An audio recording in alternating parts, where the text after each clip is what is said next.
আসসালামু আলাইকুম ওরহমতুল্লাহি ওবারাকাতু। একবার জানতে চেয়েছেন, সেজদায় সাহুর সময় মাসবুক কি ইমামের সাথে সালাম ফিরাবে? এই মাসআলাটা জানার পূর্বে আমাদেরকে জানতে হবে মাসবুক কাকে বলে।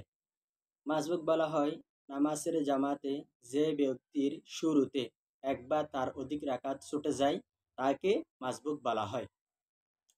এবার প্রশ্ন হলো, সেজদায় সাহুর সময় মাসবুক ইমামের সাথে সালাম ফিরাবে কি না?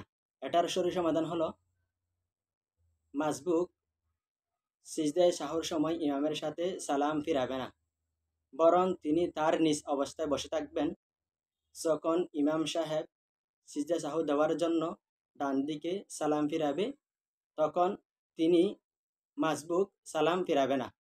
যখন ইমাম সাহেব সিজদায় সাহু করবে, তখন মাসবুক ইমামের সাথে সিজদায় সাহু করবে। এটা ফতোয়ার কিতাব ফতোয়া শামী 2 নম্বর খণ্ড 83 নম্বর পৃষ্ঠার মধ্যে উল্লেখ করেছেন। বাদায়ুসানায়ে 1 নম্বর খণ্ড 176 নম্বর পৃষ্ঠার মধ্যে একথাটা উল্লেখ করেছেন। আল্লাহ তাআলা আমাদের সবাইকে সঠিক মাসআলা বুঝে আমল করার তৌফিক দান